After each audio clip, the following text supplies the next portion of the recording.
నాకు సుపరిచితులు. ఈ మందిరం కట్టబడిందంటే డబ్బులతో కాదు. ఈ మందిరం కట్టబడిందంటే కేవలం వాళ్ళ కన్నీటి ప్రార్థనతో. అణువున నేను వాళ్ళ యొక్క జీవితాన్ని చూసుకుంటూ వచ్చాను.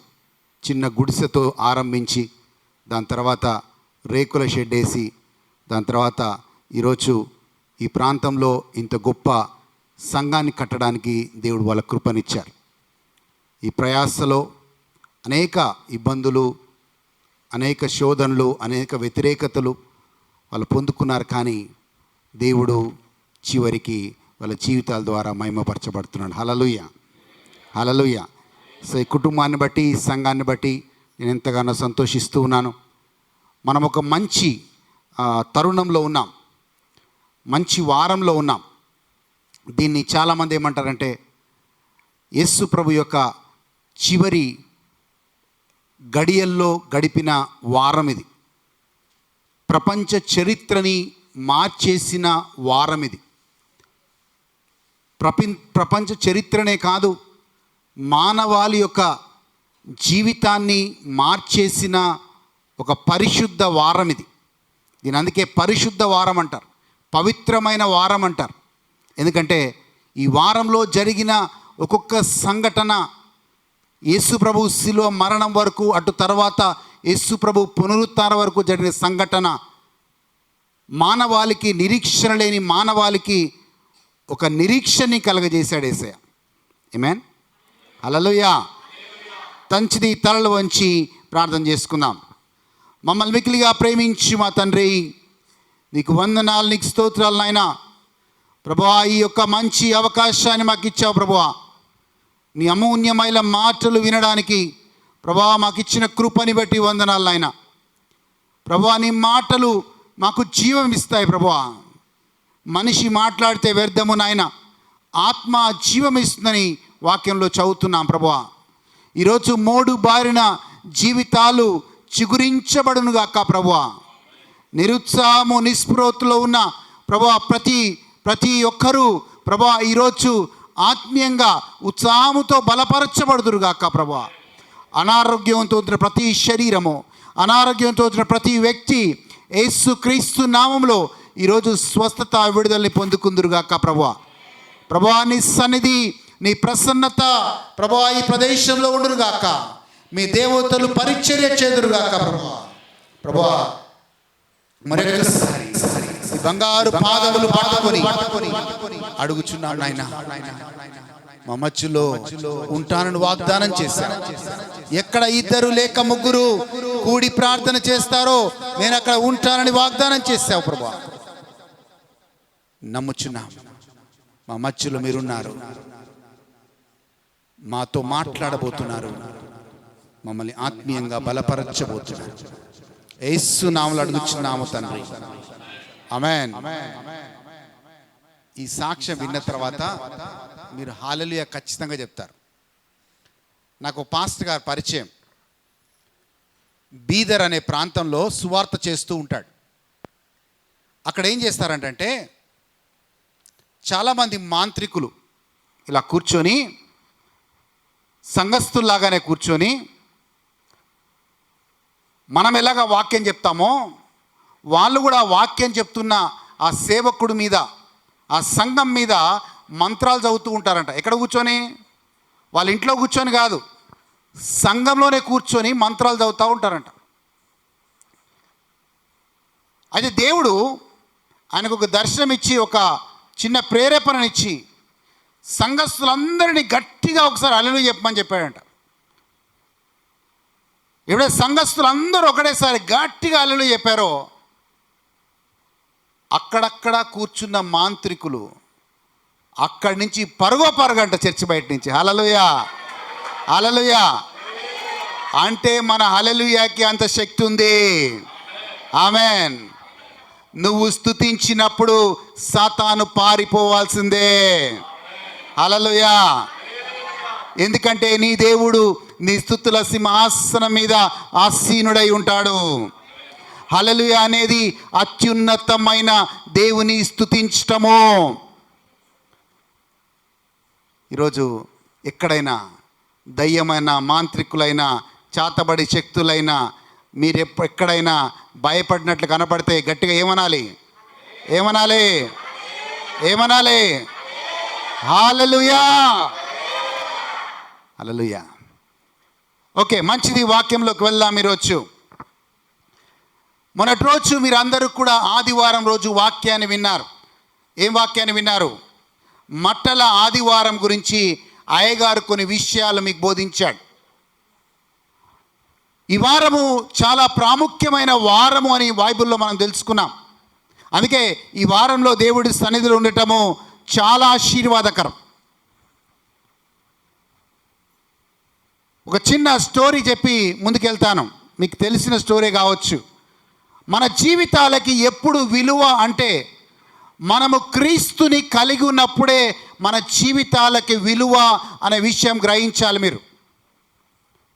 అందుకే పౌలు భక్తుడు వాక్యంలో ఇలా అంటాడు, ఆ క్రీస్తుని సంపాదించుకోవడం కోసం నేను సమస్తమును నష్టముగా ఎంచుకున్నాను అంటాడు. అంటే నా పేరు పోయినా పర్వాలేదు, నా ఆస్తి పోయినా పర్వాలేదు, నాకేం పోయినా పర్వాలేదు లోకంలో, కానీ నాకు ప్రాముఖ్యమైన వాడు నా జీవితంలో నా యేసు ప్రభు అంటాడు. ఆ క్రీస్తుని సంపాదించుకోవడం కోసం ఎంత త్యాగమైనా చేస్తాను, ఏదైనా త్యాగం చేస్తాను అని పౌలు భక్తుడు అంటాడు. యేసు ప్రభు మట్టల ఆదివారం రోజు గాడిద మీద ప్రయాణం చేసుకుంటూ వెళ్ళాడు. అయితే ఆ గాడిద మరుసటి రోజు ఇంకో గాడిదతో అంటుందంట, అయ్యా నిన్నటి రోజు యేసయ్య నా మీద కూర్చున్నప్పుడు అందరూ చప్పట్లు కొడతా ఉన్నారు, అందరూ ఖర్జూరపు మట్టలు పట్టుకొని హోసన్నా దావీదు తనయ అని వాళ్ళందరూ కేకలు వేస్తూ ఉన్నారు. ఇళ్లలో నుంచి దుప్పట్లు తీసుకొని వచ్చి ఆ యెరూషలేము వీధుల్లో వేసి వాళ్ళందరూ బాగా కొనియాడారు. నాకెంతగానో గర్వంగా అనిపించింది. ఎందుకంటే యేసు ప్రభుని మోసినందుకు నాకు కూడా ఒక విలువ లభించింది సమాజంలో. హల్లెలూయా, హల్లెలూయా. కానీ ఈరోజు చూడు, సోమవారం రోజు ఆ గాడిద ఆదివారం తర్వాత సోమవారం రోజు మాట్లాడుతుందంట. ఈరోజు చూడు, యేసయ్య నా మీద లేడు, యేసయ్య నేను మోసుకోవట్లేదు, కనుక ఎవరు నన్ను గుర్తు కూడా పట్టట్లేదు. నిన్నటి రోజు ఎంత విలువ, ఈరోజు ఆ విలువ లేదు. అంటే దీన్ని బట్టి ఏమర్థమవుతుందంటే గాడిద అన్నదంట, యేసు ప్రభు ఉంటేనే మన జీవితాలకు విలువ, యేసయ్య లేకపోతే మన జీవితాలకి విలువ లేదు. హల్లెలూయా, హల్లెలూయా. అందుకే యేసయ్యని కలిగి ఉండడము చాలా ప్రాముఖ్యం. ప్రియమైన దేవుని బిడ్డలారా, ఈ యొక్క ఆశీర్వాదం కావచ్చు, ఇది ఈరోజు నీకు తెలియకపోవచ్చు, కానీ ఒకరోజు పరలోకంలో ఉంటే ఖచ్చితంగా ఆ విషయం తెలుస్తుంది. వాక్యంలోకి ముందుకెళ్దాం. యేసయ్య మనందరికీ తెలుసు, ఆ గాడిద మీద ప్రయాణం చేస్తూ యెరూషలేము దేవాలయంలోకి వెళ్ళాడు. ఎక్కడికి వెళ్ళాడు? యెరూషలేము దేవాలయంలోకి వెళ్ళాడు. యెరూషలేము దేవాలయంలోకి వెళ్ళిన తర్వాత అక్కడ యేసుప్రభు పలికిన మాటల్ని బైబిల్లో చూద్దాం. మత్తయి సువార్త 21వ అధ్యాయం 12వ వచనం నుంచి వాక్యాన్ని చూద్దాం. 12, 13 వచనాలను చూద్దాం. ఈరోజు అది మనం ధ్యానించబోతున్నాం.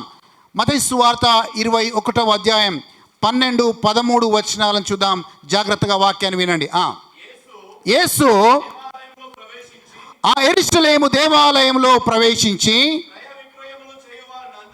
క్రయ విక్రయములు చేయువారందరినీ వెళ్ళగొట్టి రూకలు మార్చువారి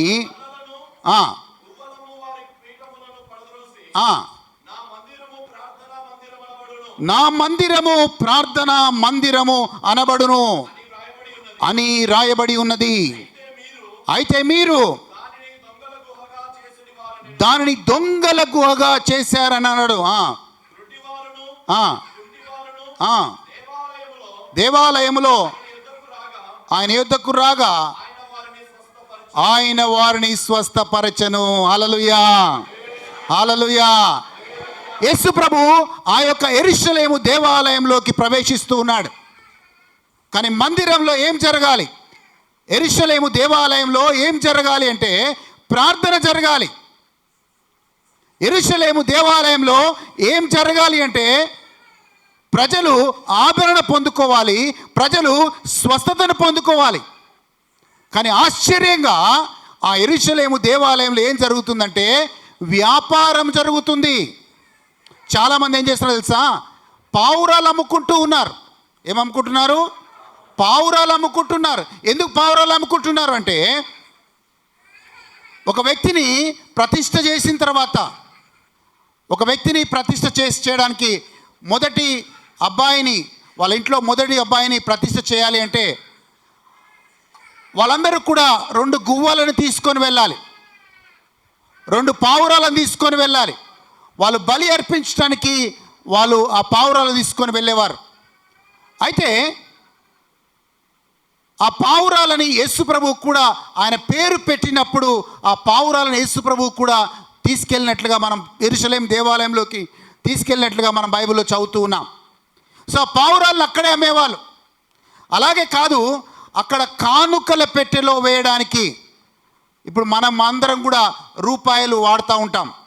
బయట దేశాల నుంచి వచ్చారనుకోండి, వాళ్ళ దగ్గర రూపాయలు ఉండవు, వాళ్ళ దగ్గర డాలర్స్ ఉంటాయి. వాళ్ళు ఏం చేశారంటే రూపాయలోకి మార్చుకోవాలి, అంటే డబ్బులు మార్చుకునే వాళ్ళు వ్యాపార స్థలముగా ఉంది. మూడవదిగా యేసు ప్రభు ఓ మాట అంటున్నాడు, నా మందిరము ప్రార్థనా మందిరముగా ఉండాలి, కానీ ఇది దొంగలకి గృహముగా ఉంది అనే మాటని ఖచ్చితముగా ఖండిస్తూ ఉన్నాడు. మందిరంలో ఏం జరగాలి? ప్రార్థన జరగాలి. మందిరంలో ఏం జరగాలి? ప్రభు తన ప్రజల్ని స్వస్థపరచాలి. మందిరంలో ఏం జరగాలి? ప్రభు తన బిడ్డలని ఆత్మీయంగా బలపరచాలి. కానీ ఏం జరుగుతుంది మందిరంలో అంటే వ్యాపారం జరుగుతుంది. దాన్ని ఖండిస్తూ ఉన్నాడు. ప్రియమైన దేవుని బిడ్డలారా, ఈ ప్రపంచంలో చాలా సంఘాలు ఉన్నాయి. 1 కాదు, 2 కాదు, సుమారు 45,000 డినామినేషన్లతో ప్రపంచవ్యాప్తంగా సంఘాలు ఉన్నాయి. మనం ఏ సంఘంలో ఉన్నామో అని జాగ్రత్తగా మనం పరిశీలించుకోవాలి. ఎందుకంటే ఒక ఆత్మీయ సంఘము మాత్రమే మనల్ని పరలోక రాజ్యానికి తీసుకొని వెళ్తుంది. ఈరోజు దేవుడికి స్తోత్రం, మీరు ఒక మంచి ఆత్మీయ సంఘంలో నాటబడ్డారు. ఎందుకంటే యేసు ప్రభు వచ్చేది ఏ సంఘం కోసము? ఎవరి కోసం వస్తున్నాడు యేసు ప్రభు? ఎవరి కోసం వస్తున్నాడంటే ముడత కానీ, మచ్చ కానీ, కలంకము కానీ, మరి ఎలాంటి అపవిత్రత లేకుండా వాక్యము చేత ఉదక స్థానము చేయబడిన మహిమగల సంఘము కోసము యేసు ప్రభు ఈ భూలోకానికి వస్తూ ఉన్నాడు. ఎఫెసీయులకు రాసిన లేఖ 5వ అధ్యాయం 25వ వచనాన్ని చూద్దాం బైబిల్లో నుంచి. ఎఫెసీయులకు రాసిన లేఖ 5వ అధ్యాయం 25వ వచనం నుంచి దయచేసి చూద్దాం. పురుషులారా, మీరును మీ భార్యలను ప్రేమించుడి. జాగ్రత్తగా వినండి. యేసు ప్రభు ఏ సంఘం కోసం ప్రాణం పెట్టాడో, ఏ సంఘం కోసం ప్రాణం పెట్టాడంటే ఇలాంటి సంఘం కోసం ప్రాణం పెట్టాడు. ఆ సంఘంలో ఎలాంటి లక్షణాలు ఉండాలి? చదవండి.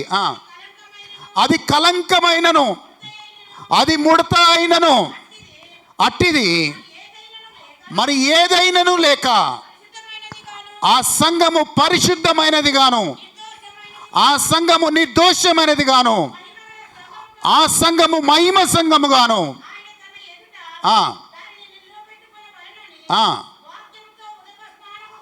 ఆ సంఘము వాక్యము చేత ఉదక స్నానము చేయడం వల్ల దాన్ని పవిత్రపరిచి పరిశుద్ధపరచుటకై దాని కొరకు హల్లెలూయా హల్లెలూయా చెవులున్నమ్మా వారు ఈ వాక్యమును విందుగాక.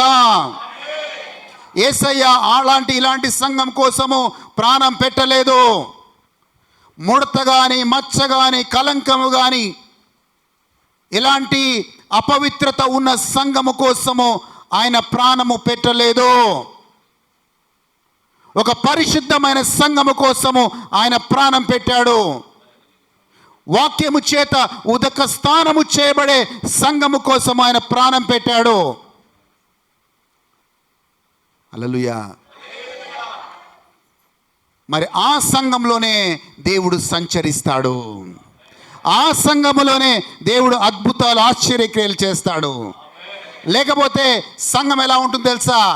అది లోకంలో బ్రతికున్నట్టే కనబడుతుంది, కానీ అది చచ్చిన దాంతో సమానం. ఆ సంఘం ఎలా ఉంటుంది? ఒకవేళ ఆత్మీయత లేకపోతే కట్టడం ఉంటుంది, పెద్ద బిల్డింగ్ ఉంటుంది, పైన గోపురం ఉంటుంది, కొన్ని సంవత్సరాలుగా ఆ సంఘం ఉంటుంది, కనబడటకు సంఘంలాగా కనబడుతుంది, కానీ చచ్చిన దానిలాగా ఆ సంఘం ఉంటుంది. వాక్యాన్ని చూద్దాం. ప్రకటన గ్రంథం 3వ అధ్యాయం 1వ వచనం చూద్దాం. ప్రకటన గ్రంథం 3వ అధ్యాయం 1వ వచనాన్ని చూద్దాం. ప్రకటన గ్రంథం 3వ అధ్యాయం 1వ వచనం.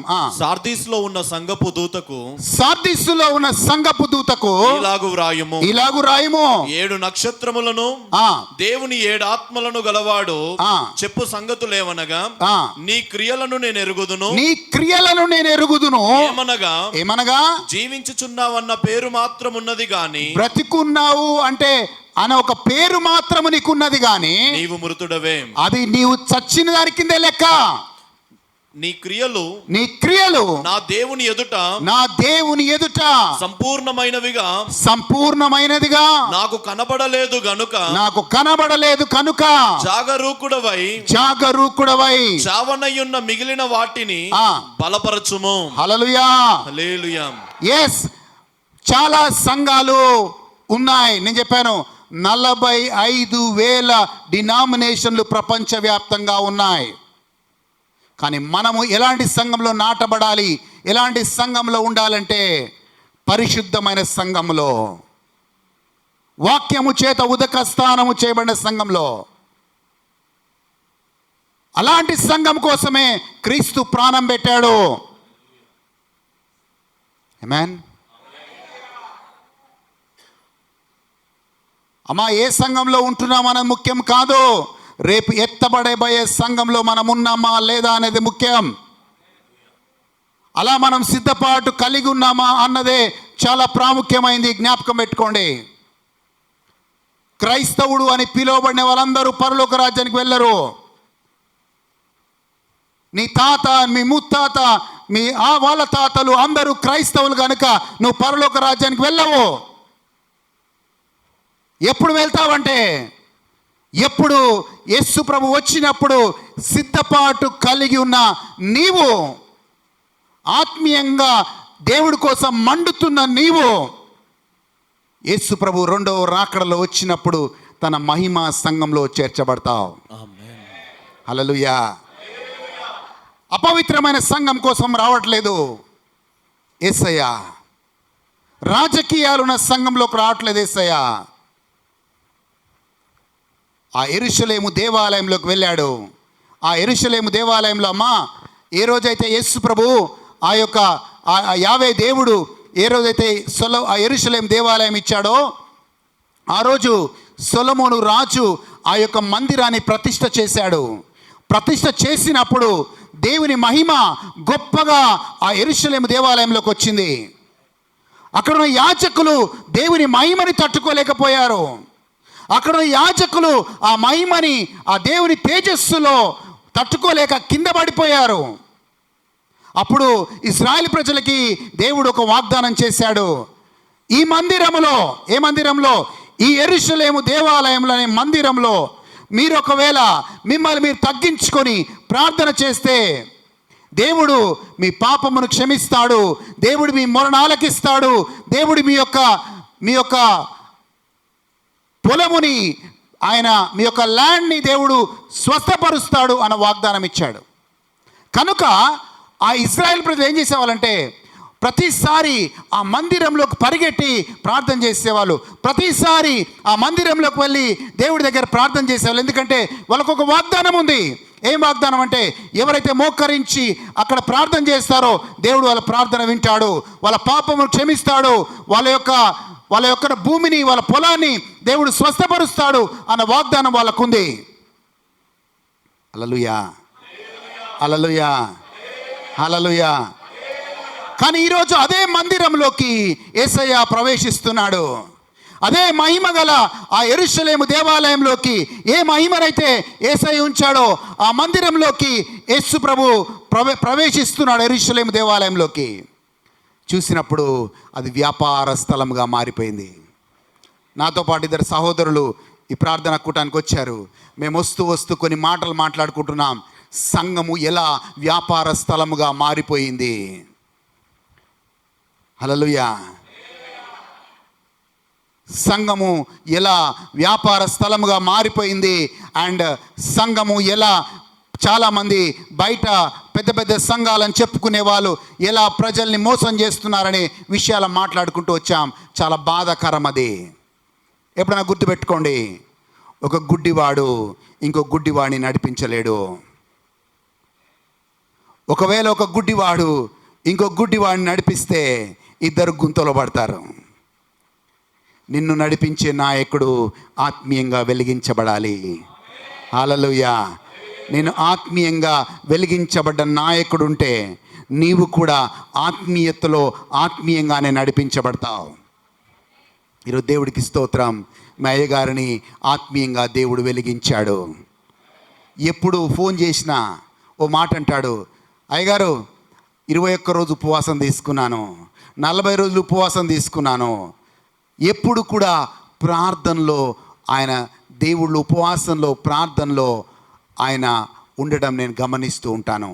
ఒక ఆత్మీయంగా ఉన్న వ్యక్తే ఎప్పుడు ఇంకా ఇంకా నేను ఎదగాలి, నా సంఘాన్ని ఇంకా పైకి తీసుకొని వెళ్ళాలి, ఇంకా ఆత్మీయతలు నడిపించాలని తాపత్రయపడతాడు.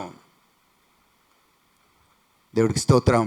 ఒక మంచి ఆత్మీయ నాయకుడిని మనకిచ్చాడు. హల్లెలూయా.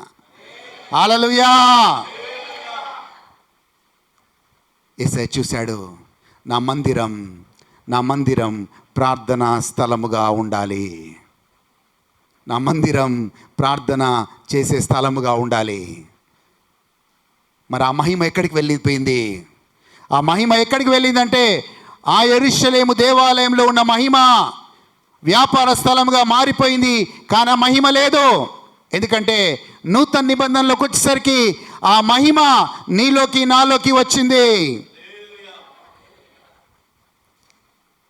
ఈ మాట విన్నప్పుడు నేను ఎగిరి గంతులేసా. హల్లెలూయా. ఎందుకో తెలుసా?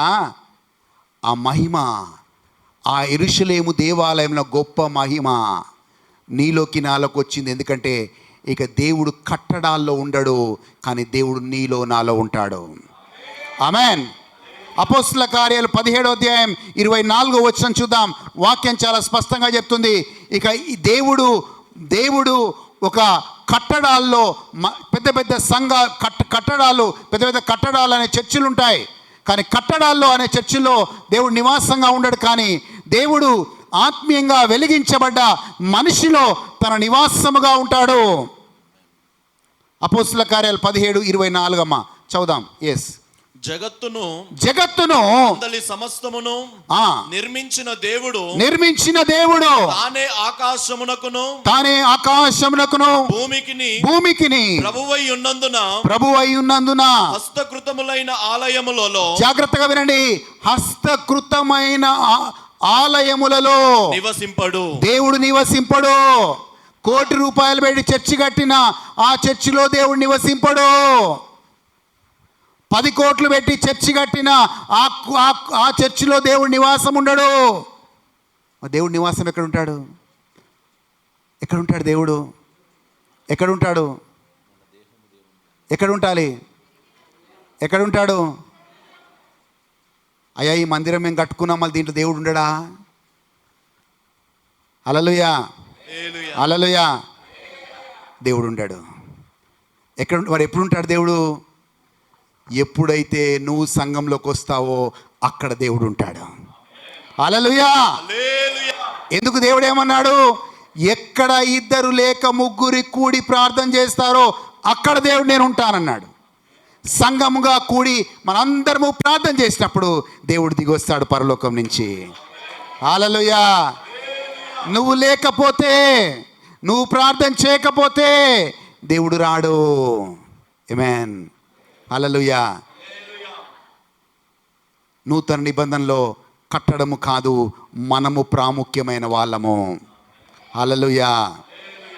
మనం ఎక్కడైతే కూడి ప్రార్థన చేస్తామో దేవుడు అక్కడికి వస్తాడు. ఎందుకంటే ఆ మహిమ స్వరూపుడైన దేవుడు ఆ యెరూషలేము దేవాలయంలో మహిమని నీలో కుమ్మరించాడు. 1 కొరింథీయులకు రాసిన లేఖ 3:16 చదువుదాం. 1 కొరింథీయులకు రాసిన లేఖ 3:16 చదువుదాం దయచేసి. 3:16 మీరు దేవుని ఆలయమై ఉన్నారని. అమ్మా, యెరూషలేము దేవాలయం కాదిక, నీవే ఆయన ఆలయము. నీవు దేవుని ఆలయమై ఉన్నాననియు దేవుని ఆత్మ నీలో నివసించుచున్నాడనియు మీరు ఎరుగరా. నీలో నివసిస్తున్నదని నువ్వు ఎరుగరా. ఎవరైనను దేవుని ఆలయమును పాడు చేసిన ఎడల దేవుడు వానిని పాడు చేయును. హల్లెలూయా. హల్లెలూయా. సో నీవు దేవుని ఆలయం. ఇప్పుడు దేవుని ఆత్మ, దేవుని శక్తి నీలో నివాసముగా ఉంటుంది. దేవుని శక్తినంతా, మహిమనంతా నీలో కుమ్మరించాడు. కానీ ఎవరిలో కుమ్మరిస్తారంటే ఎవరైతే ఆత్మీయంగా దేవుడితో నడుస్తారో వాళ్ళతోనే.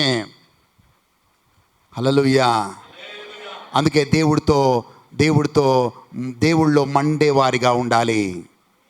దేవుడి కోసం, సెలయేటి నీటి కోసం దుప్పి ఎలాగైతే తృష్ణ కలిగి ఉంటుందో, దప్పిక కలిగి ఉంటుందో, నేను దేవుడి కోసం అలా తృష్ణ కలిగి ఉండాలి, అలా ఆకలితో ఉండాలి, అలా మండుతూ ఉండాలి దేవుడి కోసం. హల్లెలూయా. నిజంగా చెప్పండి, ఆకలైనప్పుడు ఎక్కువ తింటామా, లేకపోతే కడుపు నిండా ఉన్నప్పుడు ఎక్కువ తింటామా? ఆకలైనప్పుడు. హల్లెలూయా. హల్లెలూయా. నువ్వు ఎలాగైతే ఆకలైనప్పుడు ఎక్కువ తింటావో అలాగే దేవుడి కోసం ఎప్పుడు అదే తాపత్రయం కలిగి ఉండాలి, అదే ఆకలిని కలిగి ఉండాలి. నా మందిరం ప్రార్థన మందిరముగా ఉండాలి. ఆమేన్. హల్లెలూయా. ఈ మందిరం ప్రార్థన మందిరంగా ఉండి అనేక ఆత్మలని రక్షించే విధముగా ఈ మందిరాన్ని దేవుడు ఒక వెలుగుగా ఈ ప్రాంతంలో ఉంచునుగాక. ఆమేన్. ఆమేన్. ఆమేన్. సో ప్రియమైన సహోదరి సహోదరులారా, ఆ సంఘం కోసం దేవుడు వచ్చినప్పుడు ముడత కానీ, మచ్చ కానీ, కలంకం కానీ ఏది లేనట్టు సంఘం కోసం వస్తున్నాడు. ఓ మాట అడుగుతాను, మిమ్మల్ని అందరూ సమాధానం చెప్పాలి. మీరు పెళ్లి చేసుకోబోతున్నారు, అయ్యా ఫలానా అమ్మాయి ఎట్లాంటిది అని అడుగుతారు. అయితే ఆ అమ్మాయి అంత మంచిది కాదయ్యా, అటు ఇటు తిరిగింది, మంచిది కాదు అని మీకు తెలిసింది అనుకోండి, ఆ అమ్మాయిని చేసుకుంటారా? ఆ అమ్మాయిని ఇంటికి కోడలుగా తెచ్చుకుంటారా? తెచ్చుకోరు. ఎందుకో తెలుసా? ఆ అమ్మాయి వ్యక్తిత్వంగా మంచిగా లేదు కాబట్టి. రేపు యేసు ప్రభు పెళ్లి కుమారుడిగా రాగబోతున్నాడు. మరి సంఘము వ్యక్తిత్వం బాగలేదు అంటే ఆ సంఘాన్ని పెళ్ళాడతాడా? ఆ సంఘాన్ని ప్రేమిస్తాడా? హల్లెలూయా. మరి మనమే ఒకరి పెళ్లి చేసుకోవాలంటే అంత జాగ్రత్తగా ఆలోచించే మనం, యేసు ప్రభు వరుడుగా వధువు సంఘం కోసం రాబోతున్నాడు. మరి వధువు సంఘము కూడా పవిత్రంగా, నిష్కలంకంగా, ముడత కానీ, మచ్చ కానీ మరి ఏదైనా లేకుండా పరిశుద్ధ సంఘముగా ఉంటేనే ఆ సంఘము ఆయనకి వధువు సంఘం అవుతుంది. హల్లెలూయా. డేవిడ్ అని పెట్టుకున్నంత మాత్రాన పరలోక రాజ్యంలోకి వెళ్ళము. ఆమేన్. పేరులో కాదు, విశ్వాసంలో చూపించాలి. ఆమేన్. దేంట్లో చూపించాలి? విశ్వాసంలో చూపించాలి. రెండవదిగా అక్కడి నుంచి యేసు ప్రభు ఏం చేశాడంటే, ఆ యొక్క యెరూషలేము దేవాలయం నుంచి వెళ్ళి ఆ యెరూషలేము దేవాలయం శుద్ధీకరించిన తర్వాత యేసు ప్రభు ఆ రాత్రి బెతానియాకి వెళ్ళిపోయాడు. 17వ వచనం చదువుదాం. మత్తయి సువార్త 21వ అధ్యాయం 17వ వచనం చదువుదాం. మత్తయి సువార్త 21వ అధ్యాయం 17వ వచనం. వారిని విడిచి పట్టణము నుండి బయలుదేరి బేతనియాకు వెళ్ళి అక్కడ నివసించను. చూడండి, ఆ రాత్రి యేసు ప్రభు ఆ యెరూషలేము దేవాలయం నుంచి బెతనియాకు వెళ్ళిపోయాడు. ఆ రాత్రి అక్కడ పడుకున్నాడు. ఉదయంనే యేసు ప్రభు లేచాడు. లేచి లేవగానే ఒక అంజూరపు చెట్టును చూస్తూ ఉన్నాడు. దాని తర్వాత చదవండి, కింద చూడండి నాన్న. ఉదయమందు పట్టణమునకు ఉదయమందు పట్టణమునకును మరలా వెళ్ళుచుండగా ఆయన ఆకలిగొనెను. చెప్పండి, ఆకలిగొనెను. అప్పుడు త్రోవ పక్కన ఉన్న ఒక అంజూరపు చెట్టును చూచి దాని యొద్దకు రాగా దాని యందు ఆకులు తప్ప మరేమియు కనబడలేదు గనుక దానిని చూచి ఇక మీదట ఎన్నటికి నీవు కాపు కాయకుందువుగాక అని చెప్పెను. తక్షణమే ఆ అంజూరపు చెట్టు ఎండిపోయెను. ఏమర్థమవుతుంది ఉపమానంలో? యేసయ్య ఆ రాత్రి యెరూషలేము దేవాలయాన్ని శుద్ధీకరించాడు. మరుసటి రోజు మళ్ళీ యెరూషలేముకి బయలుదేరాడు. ఒక అంజూరపు చెట్టును చూస్తున్నాడు. అది పచ్చగా ఉంది, ఆకులతో ఉంది, కానీ ఫలమునివ్వట్లేదు. చాలామంది క్రైస్తవులు ఉన్నారు, బాప్తిజం తీసుకుంటున్నారు, కానీ ఫలమునివ్వడం లేదు. హల్లెలూయా. ఫలమునివ్వడం లేదంటే ఏంటో తెలుసా? ఫలము అంటే క్రైస్తవుడిగా ఉన్న మనము, క్రీస్తు పేరుని ధరించేది మనము, క్రీస్తుని వెంబడించే మనము ఆత్మ ఫలము కలిగి ఉండాలి. ఆత్మఫలం ఏంటో తెలుసా? ఏంటి ఆత్మఫలం? ఏంటి చెప్పండి. ఆత్మఫలం ఏంటి? ప్రేమ, సహనము, ఇంద్రియ నిగ్రహము, సంతోషము, ఆనందము, దయాలత్వము, మంచితనము, విశ్వాసము, సాత్వికము, ఆశా నిగ్రహము. 9 ఫలములతో ఉన్న ఫలము మనం ధరించాలి. ఈరోజు ఒక వ్యక్తి, నేను ప్రార్థన చేసుకుంటున్నా, ఉదయం లేచి ఒక మంచి ఉన్నత స్థితిలో ఉన్న ఒక ఆఫీసర్ ఆయన సుమారు 2 గంటల సేపు నన్ను కూర్చోబెట్టి మాట్లాడాడు. అయ్యా, నేను హైందవుణ్ణి, నా భార్య క్రైస్తవురాలు, కానీ నా భార్య ఇలా ఉందయ్యా ఆయన చెప్తూ ఉంటే నా గుండె పగిలిపోయింది. అయ్యా, రోజంతా బైబిల్ చదువుతుంది, కానీ ఆమెలో ఎలాంటి ఫలము లేదు, ప్రేమ లేదు. భర్త అంటే ప్రేమ లేదు, పిల్లలంటే ప్రేమ లేదు. మీ బైబిల్ ఇదే చెప్తుందా అని ఆయన ఒక్కొక్క ప్రశ్న నన్ను అడుగుతూ ఉంటే, లేదయ్యా బైబిల్ అలా చెప్పట్లేదు. మరి నా భార్య ఎందుకు ఫలించట్లేదు? నా భార్యలో ఎందుకు ఆత్మ ఫలము చూడలేకపోతున్నాను? ఆమెలో క్షమాపణ లేదు, ఆమెలో కోపం ఉంది, ఆమెలో ద్వేషం ఉంది. నన్ను భర్తగా ఆమె గుర్తించడం లేదు.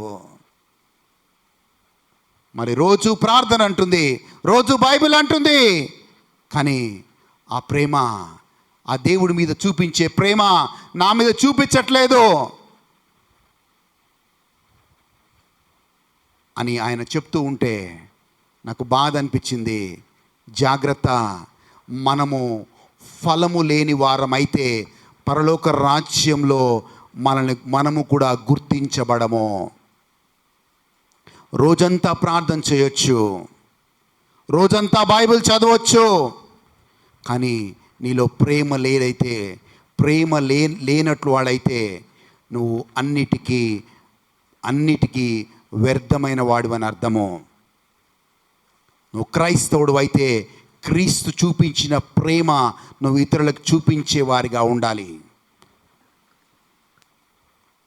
నీ పొరుగు వారి మీద నువ్వు ప్రేమను చూపించలేకపోతే, కనిపించే మనిషి మీద నువ్వు ప్రేమను చూపించలేకపోతే, కనిపించని దేవుణ్ణి ఎలా ప్రేమిస్తావు, ఎలా ప్రార్థిస్తావు, ఎలా ఆరాధిస్తావు? కనిపించే మనిషిని ప్రేమించలేవు, కానీ కనిపించని దేవుని మాత్రం ఆరాధిస్తావు. అది ఆత్మ ఫలము కాదు. నువ్వు దేవుని ప్రేమిస్తే ఆ ప్రేమ నీలో నుంచి ఇతరులకు కూడా వెళ్తుంది. ఎలాంటి వారినైనా క్షమించగలుగుతావు, ఎలాంటి వారైనా ప్రేమించగలుగుతావు. అండ్ నీకు శోధన వచ్చినప్పుడల్లా నీలో ఇంద్రియ నిగ్రహం ఉంటుంది. ఇంద్రియ నిగ్రహం అంటే ఏంటో తెలుసా? నీకు శోధన వస్తుంది, కానీ ఇంద్రియ నిగ్రహం ఉంటుంది కాబట్టి, అది ఆత్మ ఫలము కాబట్టి, నేను పాపము చేయకుండా నన్ను నేను పరిశుద్ధంగా కాపాడుకుంటాను. నాలో సహనం ఉంటుంది కాబట్టి శ్రమలు వచ్చినప్పుడు సహనముతో ఓర్పుతూ ఉంటాను. నాలో ఆనందం ఉంది కాబట్టి నేను శ్రమల్లో కూడా బాధపడను, భయపడను. ఏం చేస్తాను తెలుసా? దావీదులాగా పాటలు పాడుతూ నాట్యం వేస్తాను. ఎందుకంటే నా దేవుడు నన్ను ఆదుకుంటాడు, నా దేవుడు నా శ్రమల్లో నుంచి నన్ను విడిపిస్తాడని నమ్మకం. హల్లెలూయా, హల్లెలూయా. సో ప్రియమైన దేవుని బిడ్డలారా, మనము క్రైస్తవులుగా ఫలము ఉండే క్రైస్తవులుగా ఉండాలి.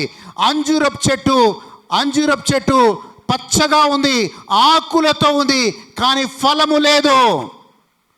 కానీ నిన్ను నన్ను దేవుడు ఎందుకున్నాడు తెలుసా? మనం ఈ లోకంలో ఫలించటానికి ఎన్నుకున్నాడు. ఎందుకు ఎన్నుకున్నాడు చెప్పండి? పక్కన వారితో, ఫలించటానికి ఎన్నుకున్నాడు. చెప్పండి, ఫలించటానికి ఎన్నుకున్నాడు.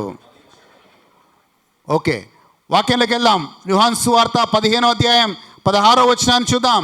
యోహాను సువార్త 15వ అధ్యాయం 16వ వచనాన్ని చూద్దాం దయచేసి. యోహాను సువార్త 15వ అధ్యాయం 16వ వచనం చూద్దాం. మీరు నన్ను ఏర్పరచుకొనలేదు, మీరు నన్ను ఏర్పరచుకొనలేదు, మీరు నా పేరట తండ్రిని ఏమి అడుగుదురో అది ఆయన మీకు అనుగ్రహించున్నట్లు మీరు వెళ్ళి ఫలించుటకును, మీ ఫలము నిలిచి ఉండుటకును నేను మిమ్మల్ని ఏర్పరచుకొని నియమించి. ఎందుకు దేవుడు ఎన్నుకున్నాడు? మనం దేవుడిని ఎన్నుకోలేదంట, దేవుడు మనల్ని ఎన్నుకున్నాడంట. ఎందుకు ఎన్నుకున్నాడంటే మనము అధికంగా ఫలించటానికి. నీలో ఫలము నిలిచి ఉండాలి. ఫలము నిలిచి ఉంటామంటే ప్రేమ, ఇంద్రియ నిగ్రహము, ఇంకా సహనము, ఓర్పు, దీర్ఘశాంతము, దయాలత్వము, మంచితనము, సాత్వికము, ఇవన్నీ ఫలము మనలో ఉండాలి.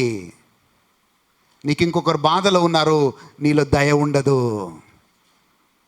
ఇంకొకరు శ్రమలో ఉన్నారు, నీలో కనికరము రాదు.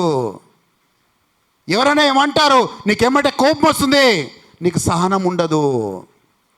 హల్లెలూయా, హల్లెలూయా. లేకపోతే ఏమవుతుందో తెలుసా? ఆ అంజూరపు చెట్టు చూడటానికి పచ్చగా ఉంది, కానీ ఫలము లేదు. దాన్ని ఏమంటారు తెలుసా? బైబిల్లో దాన్ని ఏమంటారు తెలుసా? వేషధారణ అంటారు.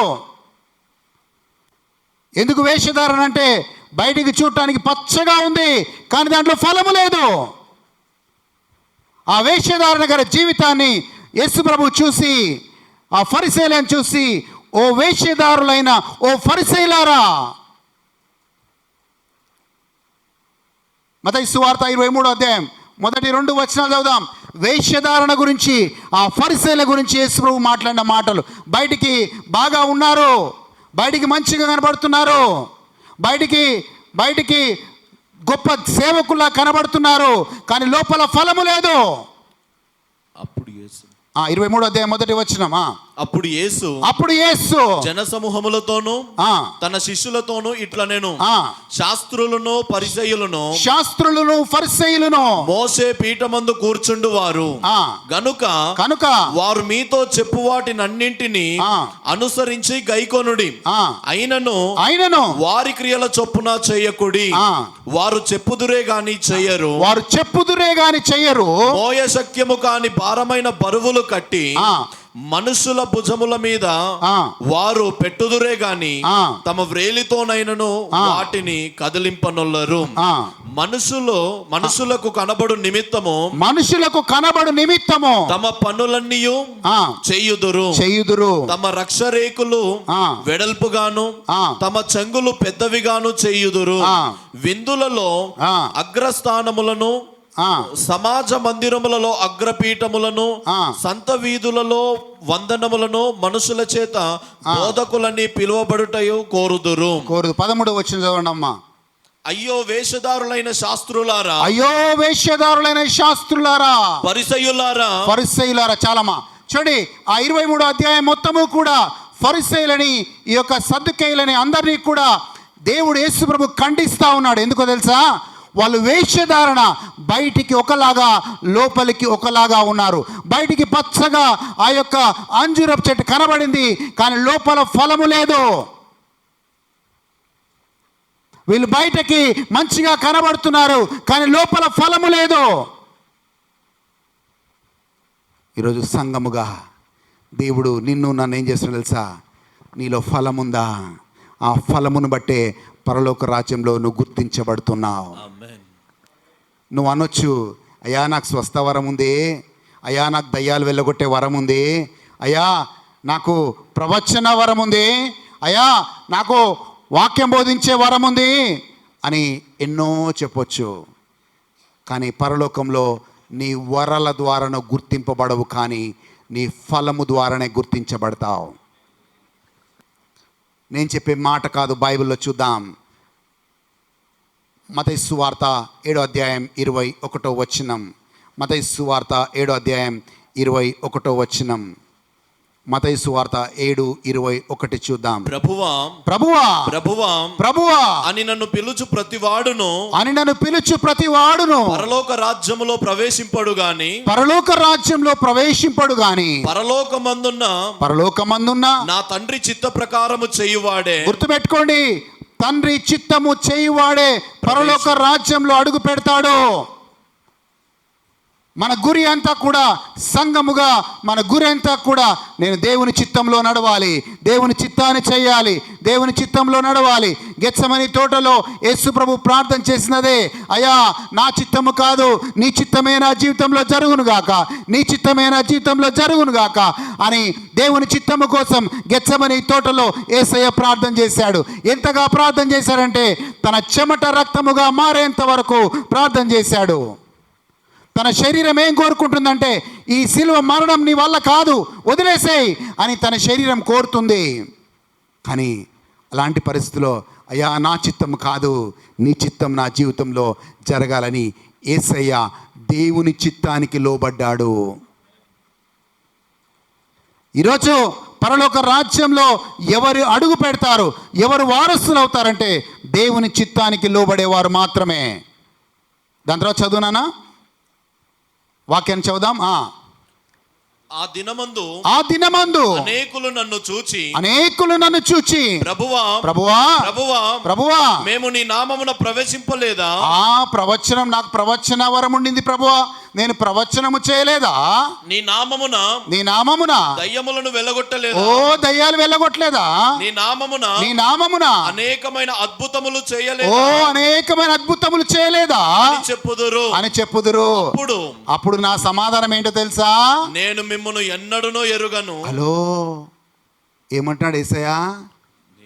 ఏమంటున్నాడు? సారీ, మీరెవరో నాకు మరి ఎలా తెలుస్తారు యేసయ్యకి? ఎలా గుర్తుపడతాడు యేసయ్య నిన్ను నన్ను పరలోక రాజ్యంలో? మనకున్న వరాలను బట్టి కాదు, మనలో ఉన్న ఫలమును బట్టి. హల్లెలూయా, హల్లెలూయా, హల్లెలూయా. మనలో ఉన్న ప్రేమని బట్టి, మనలో ఉన్న ఫలముని బట్టి మనం పరలోక రాజ్యంలో గుర్తించబడతాం. సంఘానికి వచ్చే మనం ప్రేమించగలగాలి, క్షమించగలగాలి, దీర్ఘశాంతం కలిగి ఉండాలి, శ్రమల్లో ఓర్చుకోవాలి, శోధనలు వచ్చినప్పుడు ఇంద్రియ నిగ్రహము కలిగి ఉండాలి, బయట ఇతరులతో మాట్లాడుతున్నప్పుడు సాత్వికత మనలో ఉండాలి. ఇవన్నీ ఆత్మ ఫలము మనలో చిన్న చిన్నగా అలవాటు చేసుకోవాలి. ఈ ఆత్మ ఫలము లేకపోతే మనము లోకములో సాక్షులుగా ఉండలేము. పొద్దున ఇందాక చెప్పిన ఉదాహరణనే, బైబిల్ పట్టుకుంటుంది కానీ ఆమెలో ప్రేమ లేదు, బైబిల్ చదువుతుంది కానీ ఆమెలో క్షమాపణ లేదు, బైబిల్ పట్టుకుంటుంది కానీ ఆమెలో ఏమంటారు, ఇంద్రియ నిగ్రహత లేదు. అంజూరపు చెట్టు పచ్చగా కనబడింది కానీ ఫలము లేదు. పచ్చగా కనపడి ఫలములో లేనందుకు యేసు ప్రభు ఏం చేశాడు చెప్పండి? యేసయ్య ఏం చేశాడు? ఈ అంజూరపు చెట్టు మళ్ళీ ఫలించకుండా ఉండునుగాక. ఆ మాట అన్న వెంటనే చెట్టు ఎండిపోయింది. హల్లెలూయా, హల్లెలూయా. నీరు లేని నది ఒక నదియేనా ప్రభు, నీవు లేని జీవితం జీవితమేనా. నీరు లేకుండా నది ఎలాగైతే ఉండదో, యేసయ్య లేకుండా నీ జీవితం నా జీవితం కూడా వ్యర్థమే. ఒకవేళ యేసయ్య నీ జీవితంలోకి వస్తే నువ్వు ప్రేమించగలుగుతావు, నువ్వు క్షమించగలుగుతావు. ఎక్కడైతే ద్వేషం ఉందో అక్కడ ప్రేమని పంచగలుగుతావు. దేవుడికి స్తోత్రం. హల్లెలూయా, హల్లెలూయా, హల్లెలూయా.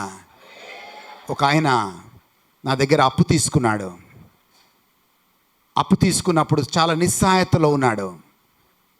కొన్ని డబ్బులు నేను తీసుకొచ్చి ఆయనకి ఇచ్చాను. ఆయన, నేను మంచితనం కాబట్టి నేను కాగితం రాపించుకోలేదు ఆయనతోటి. మంచి స్నేహితుడు. 1 కాదు 2 కాదు 10 లక్షల రూపాయలు ఆయన చేతికి ఇచ్చాను. శ్రమల్లో ఉన్నాడంటే కాగితం రాపించుకోలేదు. నాకు అవసరం ఉన్నప్పుడు ఫోన్ చేశాను, అయ్యా నా డబ్బులు నాకు ఇచ్చేస్తే బాగుంటుందంటే మొదట బాగానే లేపి రేపు ఎల్లుండి అన్నాడు. కొన్ని రోజుల తర్వాత ఫోన్ లేపట్లేదు. ఏమంటున్నాడు?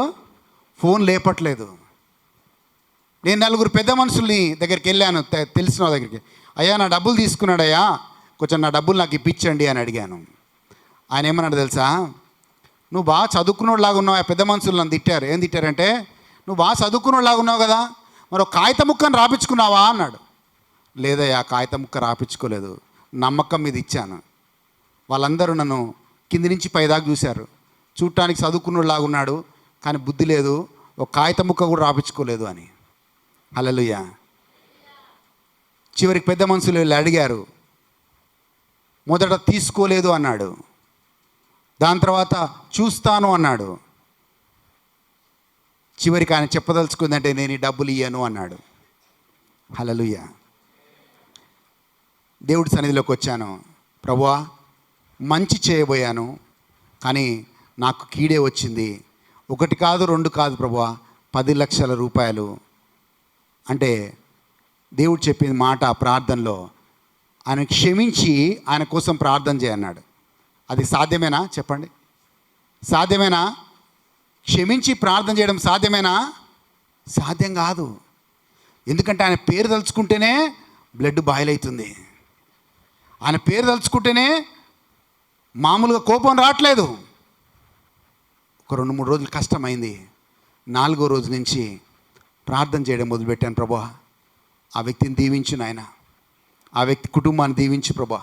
నా కీడే చేశాడు కానీ ఆయనకు మేలు జరుగును గాక ప్రభువా. ఆయన వ్యాపారాలు వర్ధిల్లును గాక ప్రభువా. ఆయన కుటుంబం దీవించబడును గాక. రోజు ప్రార్థన చేస్తూ పోయాను. 1 నెల రోజులు గడిచిపోయింది. కరెక్ట్గా 1 నెల రోజుల తర్వాత ఉదయం 7 గంటలకు నా డోర్ కొట్టాడు. డోర్ కొట్టి ఈ వ్యక్తి ఎందుకు వచ్చాడబ్బా అనుకుని ఆశ్చర్యంగా తీశాను. ఒక కవర్లో నా డబ్బులు అన్నీ పెట్టి, ఇదిగో సార్ నేను నన్ను ఆపదలో ఉన్నప్పుడు నాకు ఇచ్చావు, కానీ నేను నిన్ను మోసం చేయాలనుకున్నాను, కానీ నేను నిద్ర పట్టలేకపోయింది. ఈ నెలంతా నేను పడుకోలేకపోయాను. ఈ నెలంతా నాకు డబ్బులున్నా కానీ శాంతి సమాధానం లేదు.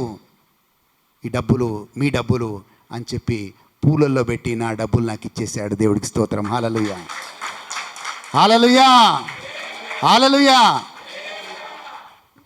నువ్వు ప్రార్థన చేస్తే, క్షమించి ప్రార్థన చేస్తే నీకు కీడు చేయాలనుకున్నవాడు మేలు చేస్తాడు. ఆమేన్, ఆమేన్. ఎప్పుడు తెలుసా? నీలో ఆత్మఫలం ఉండప్పుడు. లేకపోతే బయట ఉంటే ఏమవుతుందో తెలుసా?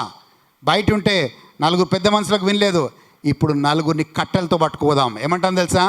4 కట్టెలతో పట్టుకుపోదాం, 4 దందాం, ఎందుకేడో నా పైసలు చూద్దాం అంతే అనుకుంటామా? హల్లెలూయా. కానీ దేవుడు ఎప్పుడైతే మన పక్షాన ఉంటాడో, దేవుడు మన పక్షాన పోరాడతాడో, ఆ యుద్ధంలో మనమే గెలుస్తాం. దేవుడికి స్తోత్రం. హల్లెలూయా, హల్లెలూయా. 2వ మాట మనం మీద నేర్చుకుంది, ఆత్మలో మనం ఫలించేవారుగా ఉండాలి. ఆత్మ ఫలము మనలో ఉండాలి. ఆమేన్, హల్లెలూయా. సో 3వ మాట నేను చెప్పి ఈరోజు నేను ముగిస్తాను. యేసు ప్రభు చెప్పిన ఇంకొక ప్రాముఖ్యమైన ఉపమానం ఈ వారంలోనే యేసు ప్రభు చెప్పిన ప్రాముఖ్యమైన ఉపమానం 3 విషయాలు ఉన్నాయి. ఎంత సమయం అయ్యగారు నాకు అలా అంటారా? అయ్యగారు నాకు స్వేచ్ఛనిచ్చారు. నాకు ఒక అలవాటు ఉంది, మొదలు పెడితే ఆపను. హల్లెలూయా. మా షెకినా బైబిల్ కోర్సు 9 గంటలకు మొదలు పెడితే 6 గంటలకు ముగిస్తాను. హల్లెలూయా. రాత్రి అంతా రెడీగా ఉన్నారా? హల్లెలూయా. కష్టమయ్య గారు అన్నారు. హల్లెలూయా. ఓకే, నాకు కూడా ఆకలిస్తుంది, తొందరగా ముగిద్దాం. ఆమేన్.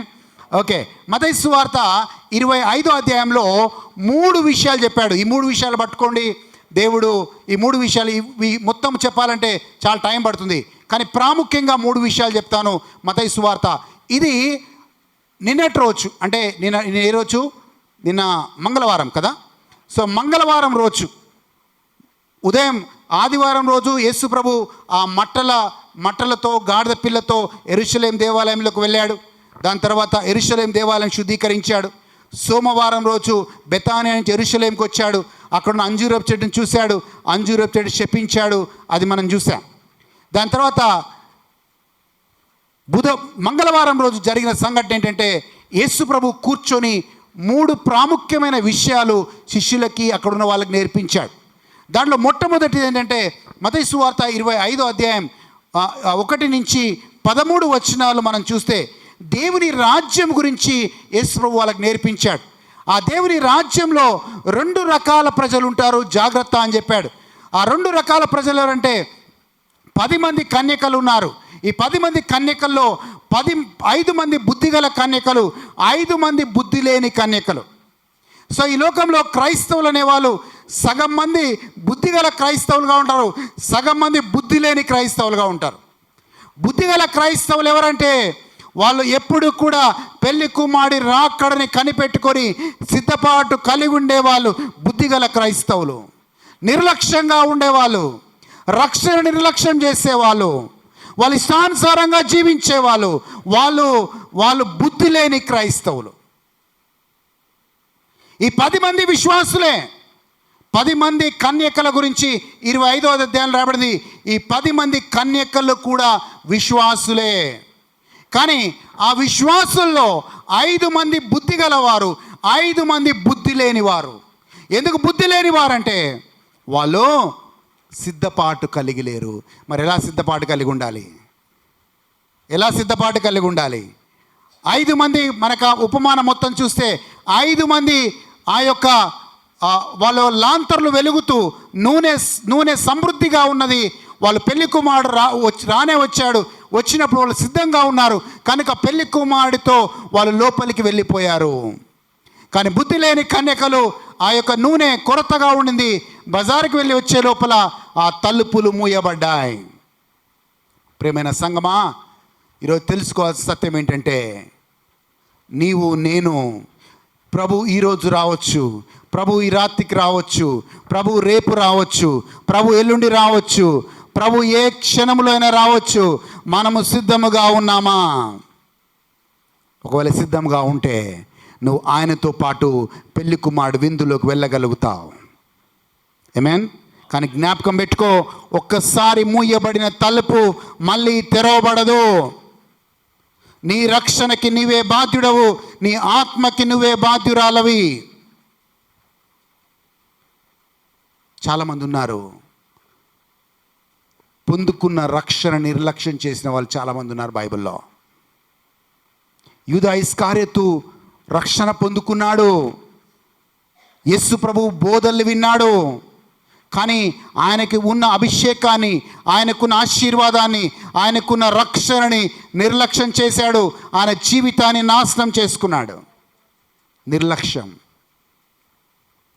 దేవుడిలోకి వచ్చిన తర్వాత మనం ఎప్పుడు కూడా నిర్లక్ష్యంగా ఉండకూడదు. దేవుడితో సిద్ధపాటు కలిగి ఉండాలి. వాక్యాన్ని చూద్దాం, 2-3 వాక్యాలు చూద్దాం అక్కడ దయచేసి. 25వ అధ్యాయం మనము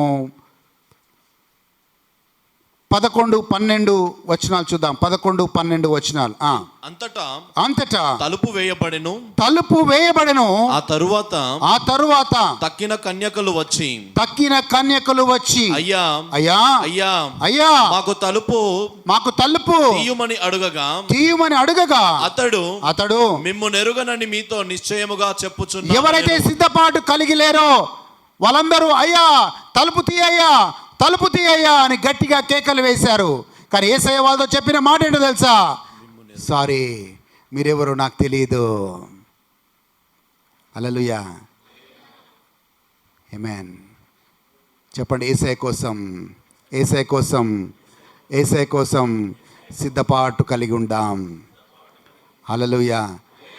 రాకడ సమయములో కడుబూర శబ్దముతో యేసుని చేరుకొనే విశ్వాసము నీకుందా? రాకడ సమయములో కడుబూర శబ్దముతో యేసుని చేరుకొనే విశ్వాసము నీకుందా?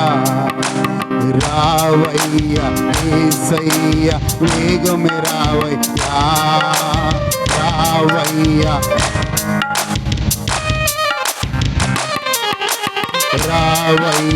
యేసయ్య వేగమే రావయ్యా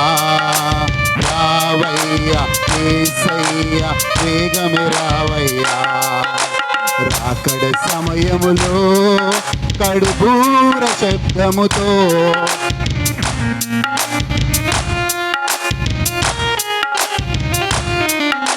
విశ్వాసము నీకుందా? హల్లెలూయా, హల్లెలూయా. మరి ఎలాంటి నీ విశ్వాసములు ఎలా ఉంటావో తెలుసా? ఇంపైన ధూపవేదికగా ఏకాంత ప్రార్థన నీకుందా? ఇంపైన ధూపవేదికగా ఏకాంత ప్రార్థన నీకుందా? హల్లెలూయా. ప్రార్థనలో మనము రెడీగా ఉండాలి. పరిశుద్ధాత్మయందు మనము బలముగా ఉండాలి. ఎవరైతే ప్రార్థనలో బలముగా ఉంటారో ఆత్మలో బలముగా ఉంటారు. ఎవరైతే ఆత్మలో బలంగా ఉంటారో శరీర క్రియలను నశింపచేస్తారు. హల్లెలూయా. ఎవరైతే ఆత్మలో బలహీనంగా ఉంటారో శారీరకంగా బలహీనంగా ఉంటారు. సంఘము ఒక నిర్ణయం తీసుకుందాం. నాకేం జరిగినా, నాకెన్ని పనులున్నా నేను ప్రార్థన విడువను.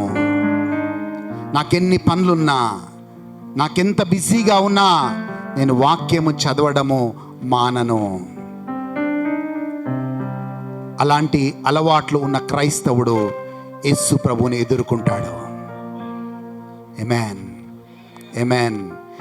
అప్పుడు యేసయ్య వాళ్ళతో అన్న మాటను చూద్దాం. 13వ వచనాన్ని చూద్దాం. 13వ వచనం. ఆ దినమైనను ఆ గడియ అయినను మీకు తెలియదు కనుక మెలకువగా ఉండుడి. ఎలా ఉండాలంట? చెప్పండి, రెడీగా ఉండాలి. చెప్పండి, సిద్ధంగా ఉండాలి. ఎందుకంటే ఆ గడియ, ఆ సమయము ఎప్పుడు వస్తుందో. దాంట్లోనే అదే అధ్యాయంలో ఇంకొక మాటని యేసయ్య నేర్పించాడు శిష్యులకి. ఏం మాట అంటే, యేసయ్య నేర్పించిన ఇంకొక మాట ఏంటంటే, ప్రతి క్రైస్తవుడు, ప్రతి సేవకుడు నమ్మకముగా ఉండాలి. ఎలా ఉండాలంట? నమ్మకముగా ఉండాలి. దాని తర్వాత యేసు ప్రభు ఇంకొక ఉపమానం వాళ్ళకి చెప్పాడు. 25వ అధ్యాయం 14వ వచనాన్ని చూద్దాం. 14వ వచనం. పరలోక రాజ్యము ఒక మనుష్యుడు దేశాంతరమునకు ప్రయాణమై తన దాసులను పిలిచి తన ఆస్తిని వారికి అప్పగించినట్లుండును. అతడు ఒకనికి 5 తలాంతులను, 5 తలాంతులను, ఒకనికి 2, ఒకడికి 2, ఒకడికి 1, ఎవని సామర్థ్యము చొప్పున వానికిచ్చి వెంటనే దేశాంతరము పోయెను. 5 తలాంతులు తీసుకొనిన వాడు వెళ్ళి ఆ. వాటితో వ్యాపారము చేసి ఆ. మరి 5 తలాంతులు సంపాదించెను. ఆ. అలాగుననే 2 తీసుకొనిన వాడు ఆ. మరి 2 సంపాదించెను. మరి 2 సంపాదించెను. అయితే 1 తలాంతు తీసుకొనిన వాడు వెళ్ళి ఆ. భూమి త్రవ్వి ఆ. తన యజమానుని సొమ్ము దాచిపెట్టెను. చాలండి. 5 తలాంతులు తీసి ఇచ్చిన వాడికి వాని 10 తలాంతులు చేశాడు. 3 తలాంతులు ఇచ్చిన వాడికి ఇంకా 3 తలాంతులు చేశాడు. కానీ 1 తలాంతు ఇచ్చిన వాడికి ఏం చేశాడు? భూమిలో తీసి దాచిపెట్టాడంట. సో 2 విషయాలు దేవుడు చూస్తున్నాడు. ఇక్కడ ఉన్న వాళ్ళందరూ తలాంతులు గలవాలే. మీ మీద దేవుడు ఎంతో నమ్మకం పెట్టి చూడండి, ఎవరికి ఇవ్వని భాగ్యాన్ని దేవుడు నీకు నాకు ఇచ్చాడు. నిన్ను నన్ను సంఘంలో నాటాడు. మన సంఘంలో నాటినప్పుడు నువ్వు రక్షణ పొందుకున్న నీ బాధ్యత ఏంటో తెలుసా? రక్షణ లేని వారికి రక్షణ మార్గం చూపించాలి. రక్షణ లేని వారికి నీవు రక్షణ సువార్తని బోధించే వారిగా ఉండాలి. మరి మీరు అడగొచ్చు, అయ్యా నాకు చదువు రాదు కదా, నాకు బైబిల్ చదవటం రాదు కదా, మరి నేను సువార్త ఎట్లా చెప్పాలి? బైబిల్లో సమారియా స్త్రీ కూడా పెద్దగా చదువుకోలేదు. కానీ సమారియా స్త్రీ ఏం చేసిందంటే ఆమె చెప్పిన సాక్ష్యమును బట్టి సమారియా మొత్తము మారింది. దేవుడికి స్తోత్రం, హల్లెలూయా. బైబిల్ ఏం చెప్తుంది? సమారియా స్త్రీ చెప్పిన సాక్ష్యమును బట్టి సమారియాలో ఉన్న వారందరూ కూడా యేసు ప్రభుని రక్షకుడిగా నమ్మిరి అనే మాట రాయబడింది. నువ్వు చెప్పే సాక్ష్యం, నువ్వు జీవించే జీవితం నువ్వు ఉన్న ఊరిలో, నువ్వు ఉన్న ప్రాంతంలో సాక్ష్యంగా ఉంటుంది. నీ జీవితమే అనేకులని యేసయ్య దగ్గరికి నడిపిస్తుంది. ఆమేన్, హల్లెలూయా. రేపు నువ్వు యేసు ప్రభువు నిలబడినప్పుడు ఒక ప్రశ్న అడుగుతాడు. ఈ ప్రశ్నకి సమాధానం ఉంటే నువ్వు సిద్ధపాటు కలిగి ఉన్నట్లే. ఏమడుగుతాడు తెలుసా? అమ్మా, నిన్ను నమ్మి ఈ భూలోకంలో ఉంచాను, ఓ క్రైస్తవురాలుగా నేను ఉంచాను, కానీ మరి నా కోసం ఏం చేసావమ్మా అని అడుగుతాడు. నువ్వు అనొచ్చు, యేసయ్యా నీ ఆశీర్వాదం వల్ల ఇల్లు కట్టుకున్నా, 2 ఎకరాల పొలం కొనుక్కున్నా, ఓ తులం బంగారం కొనుక్కున్నా, నా బిడ్డ పెళ్లి చేసిన ప్రభువా, నా పిల్లల్ని చదివించిన ప్రభువా. ఓ పెద్ద లిస్ట్. అప్పుడు యేసయ్య ఏమంటాడు తెలుసా? అమ్మా, అది నీ కుటుంబం కోసం చేశావు, మరి నా కోసం ఏం చేశావు? యేసయ్య ఒక్కసారి పరలోకంలో ఆనందిస్తాడు. ఎప్పుడంటే ఒక నశించిపోయే ఆత్మ మారు మనసు పొందినప్పుడు. ఆ ఆత్మ ఎప్పుడు మారు మనసు పొందుతుందంటే మనము సువార్తని చెప్పినప్పుడు. హల్లెలూయా. రోజు ప్రార్థన చేయండి. ఏమని ప్రార్థన చేయాలి తెలుసా? సంఘంగా, వ్యక్తిగతంగా, నీ స్వార్థం, నీ యొక్క అవసరాల కోసం కాకుండా వ్యక్తిగతంగా ప్రార్థన చేయాలి. ప్రభువా, ఈరోజు ఒక్క ఆత్మనైనా రక్షించడానికి కృపనివ్వు ప్రభువా, ఒక్కరికైనా సువార్త చెప్పడానికి కృపనివ్వు ప్రభువా అని ప్రార్థన చేసి వెళ్ళాలి. అలా ప్రార్థన చేసి వెళ్తే దేవుడు ఖచ్చితంగా మనకు ఒక నశించిపోయే ఆత్మనిస్తాడు. హల్లెలూయా, హల్లెలూయా, హల్లెలూయా. 5 తలాంతులు ఇచ్చిన వాడికి ఇంకొక 5 తలాంతులు చేశాడు.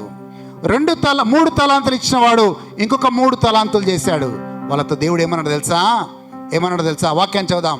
21వ వచనం చదువుదాం. అక్కడే 21వ వచనం. అతని యజమానుడు బలా నమ్మకమైన మంచి దాసుడా, నీవు ఈ కొంచెములో నమ్మకముగా ఉంటివి, నిన్ను అనేకమైన వాటి మీద నియమించేదను. హల్లెలూయా.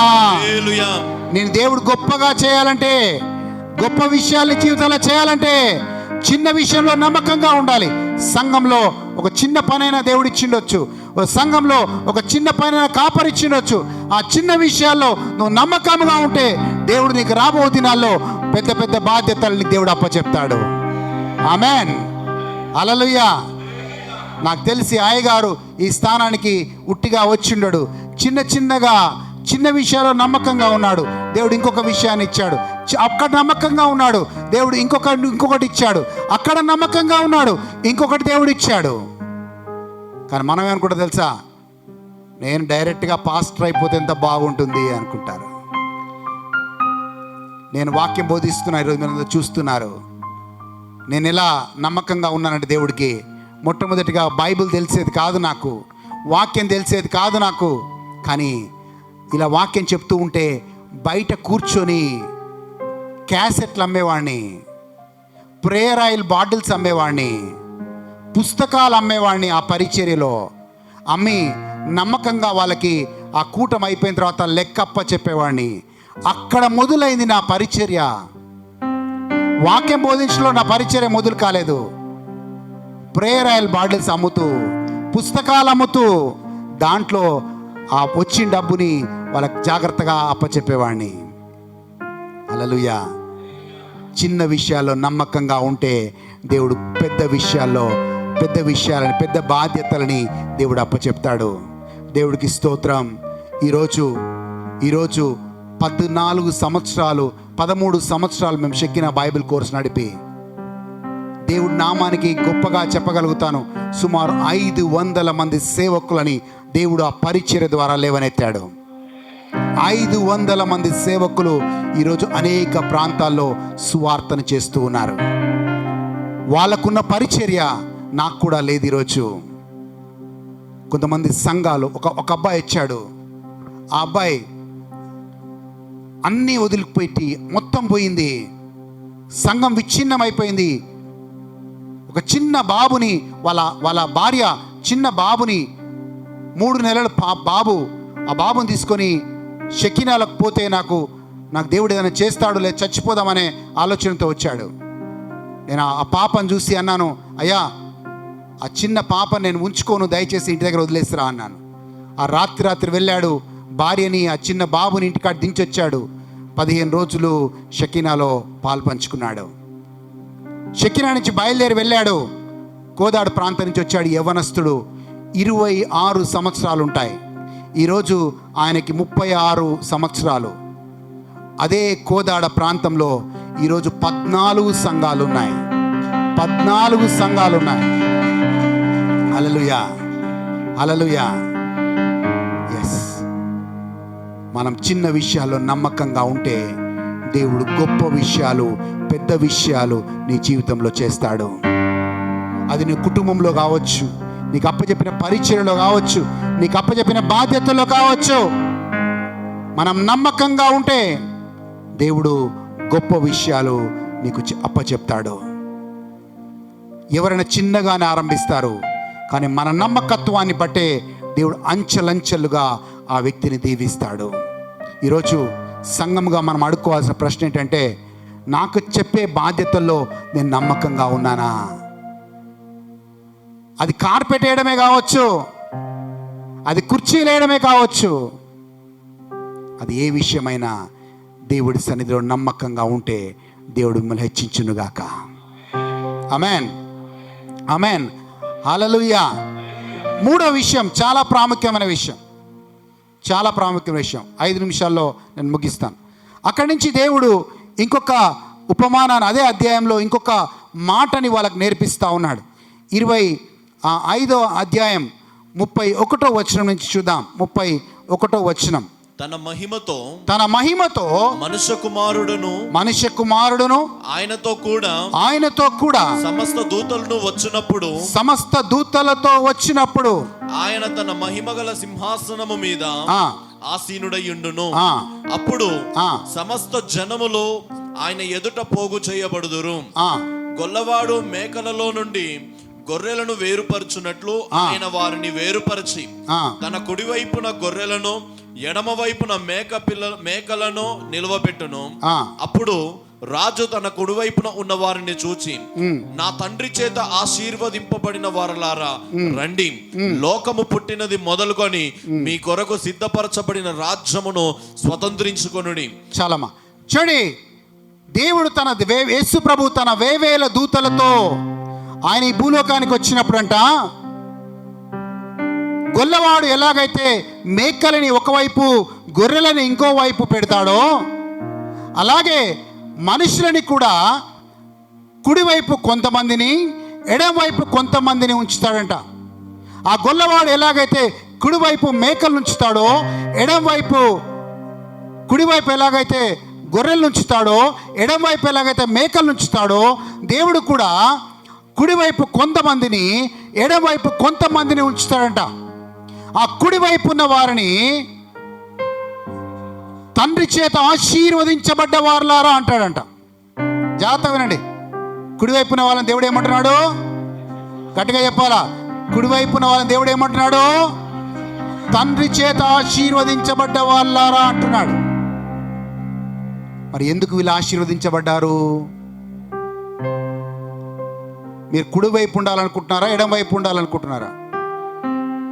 పాస్టర్ గారు వీళ్ళందరికీ ఆకలి అవుతున్నట్టుందయ్యా. హల్లెలూయా. ఆకలి అవుతుందా? మీరు చెప్పకపోతే మళ్ళీ నేను చెప్పిందంతా మొదటి నుంచి మళ్ళీ స్టార్ట్ చేస్తా. హల్లెలూయా. నోరు తెరిచి మాట్లాడాలి. హల్లెలూయా. కుడివైపు ఉంటారా, ఎడమవైపు ఉంటారా? కుడివైపు ఉన్న వాళ్ళనేమో దేవుడు ఏమంటాడు తెలుసా? తండ్రి చేత ఆశీర్వదించబడ్డ వాళ్ళారా అంటున్నాడు. ఎడమవైపు ఉన్న వాళ్ళు ఏమంటాడు తెలుసా? తండ్రి చేత శపించబడ్డ వాళ్ళారా అంటున్నాడు. సో కుడివైపు ఉన్న వాళ్ళేమో ఆశీర్వదించబడ్డ వాళ్ళు, ఎడమవైపు ఉన్న వాళ్ళేమో శపించబడ్డ వాళ్ళు.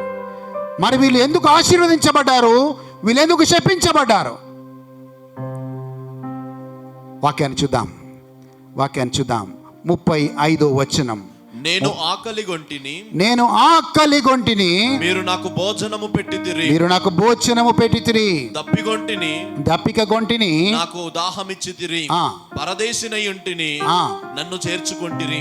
దిగంబరినై ఉంటిని, నాకు బట్టలిచ్చితిరి.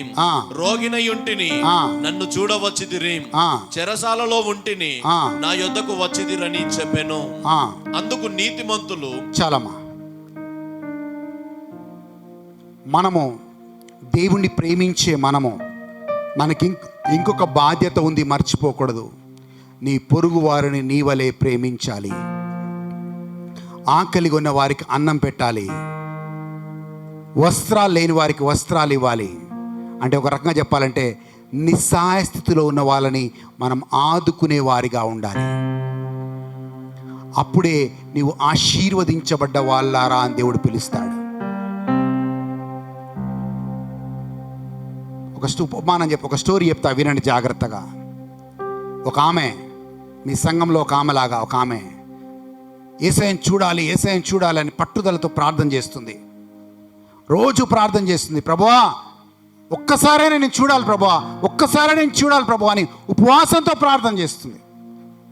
కొన్ని దినములు ప్రార్థన అయిన తర్వాత యేసు ప్రభు అన్నాడంట, అమ్మా ఈరోజు నేను ఇంటికి వస్తాను, నువ్వు నన్ను చూడొచ్చు అన్నాడంట. ఇక యేసయ్య వస్తున్నాడు కదా అని చెప్పి ఆమె ఏం చేసిందంటే మంచిగా కొంచెం ఆటకూర, కొంచెం కోడి కూర, ఇక అన్ని వంటకాలు తయారు చేసి ఇక ఆమె అంతా సిద్ధపరిచి రెడీగా ఉందంట. యేసయ్య వస్తాడు, ఈ భోజనం అంతా తింటాడు, నన్ను ఆశీర్వదిస్తాడు అని ఎదురు చూస్తూ ఉంది. తలుపు కొట్టారు ఎవరో. పరిగెట్టుకుంటూ తలుపు దగ్గరికి వెళ్ళింది. ఓ బిచ్చగాడు వచ్చాడు. బిచ్చగాడు వచ్చి, అమ్మా ఆకలి అవుతుందమ్మా, నాకు కొంచెం అన్నం పెట్టమ్మా, ప్లీజ్ అమ్మా, 4 రోజులైందమ్మా అన్నం తిని, కొంచెం అన్నం పెట్టమ్మా అని అడిగాడట. ఈ స్త్రీ కోపం వచ్చి, ఐ బిచ్చగాడ పో, యేసుప్రభు వచ్చే టైం అయింది, యేసయ్య తిన్న తర్వాత ఏదైనా మిగిలితే రేపు పొద్దున ఇస్తాలే, వెళ్ళిపో అన్నాడు. ఆ బిచ్చగాడు వెళ్ళిపోయాడు. ఈమె చూసింది,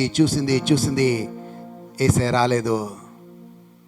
వెళ్ళి పడుకుంది నిరాశగా. ఉదయం లేచి మళ్ళీ ప్రార్థన చేయడం మొదలుపెట్టింది. అయ్యా నువ్వు వస్తానన్నావు ప్రభువా, నువ్వు రాలేదు, ఈరోజన్నా రావాలి ప్రభువా, నేను చూడాలి ప్రభువా అని ప్రార్థన చేయడం మొదలుపెట్టింది.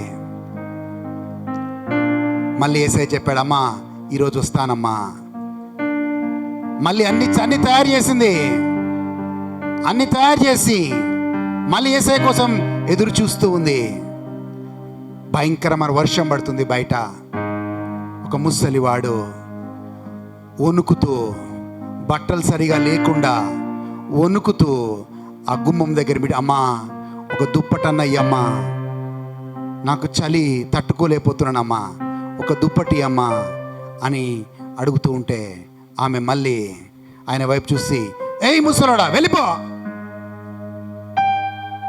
యేసయ్య ప్రభు వచ్చే టైం అయింది అని గట్టిగా గద్దిస్తే ఆ ముసలోడు వెళ్ళిపోయాడు. మరుసటి రోజు మళ్ళీ ప్రార్థన చేయడం మొదలుపెట్టింది. అయ్యా 2 రోజులు అడిగాను ప్రభువా, నువ్వు కనిపించలేదు, ఈ రోజన్నా నేను చూడాలి యేసయ్యా. హల్లెలూయా. యేసయ్య అంటే, అమ్మా నేను 2 రోజులు వచ్చాను తల్లి, 2 రోజులు వచ్చాను తల్లి, కానీ నన్ను గుర్తుపట్టలేదమ్మా, నువ్వు బిచ్చగాడి రూపంలో వచ్చింది నేనే, ఆ ముసలివాడు చలిలో వణుక్కుంటూ వచ్చింది నేనే, కానీ నువ్వు నన్ను గుర్తుపట్టలేదు, అందుకే నువ్వు ఆశీర్వదించబడరా, ఆశీర్వాదం నీ మీదకి రాదు అని చెప్పాడంట. ప్రేమ దేవుని బిడ్డలారా, మనము నీ పొరుగు వారు నీ వలె ప్రేమించమన్న మాటని మన జీవితంలో సార్థకం చేసుకోవాలి. వాళ్ళతో యేసు ప్రభు ఏమన్నాడు, 2 మాటలు నేను చెప్పి ముగిస్తాను. అక్కడ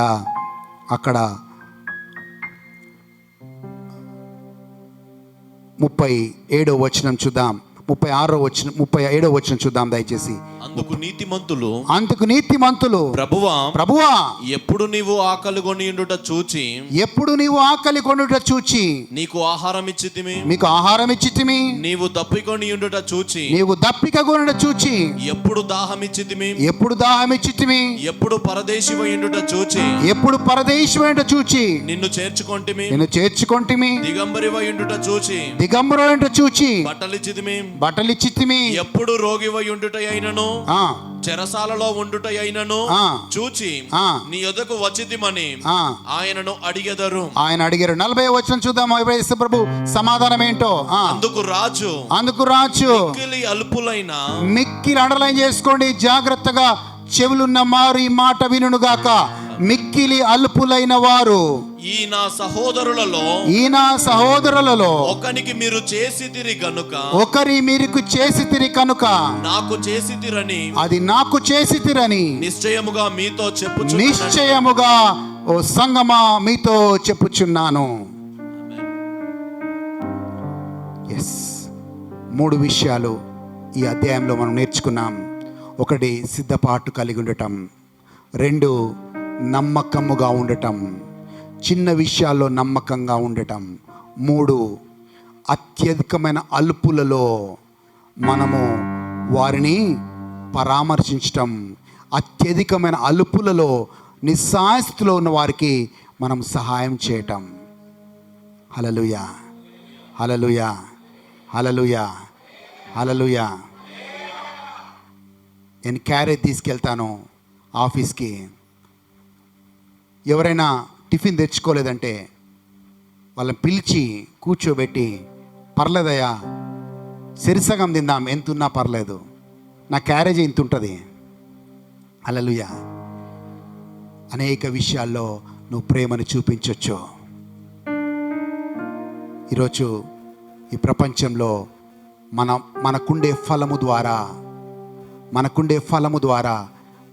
మనకుండే సాక్ష్యము ద్వారా, మనం చేసే క్రియల ద్వారా ఈ లోకానికి యేసయ్య ప్రేమని చూపిద్దాం, యేసయ్య ప్రేమని చాటుదాం, అండ్ యేసు ప్రభుకి సాక్షిగా మనం జీవిద్దాం. ఆమేన్. లేచి నిలబడదాం, ప్రార్థన చేసుకుందాం. స్తోత్రం, థ్యాంక్ యూ లార్డ్, స్తోత్రం, హల్లెలూయా, స్తోత్రం, స్తోత్రం, స్తోత్రం, స్తోత్రం. వందనాలు యేసయ్యా. కళ్ళు మూసుకోండి, అటు ఇటు చూడకండి. వందనాలు యేసయ్యా, నీకు వందనాలు, నీకు స్తోత్రాలు, నీకు వందనాలు, నీకు స్తోత్రాలు, నీకు వందనాలు ప్రభువా, నీకు స్తోత్రాలు. మహోన్నతుడా నీకు వందనాలు, మహిమగల దేవా నీకు వందనాలు, మంచి దేవా నీకు వందనాలు, మహోన్నతుడా నీకు వందనాలు.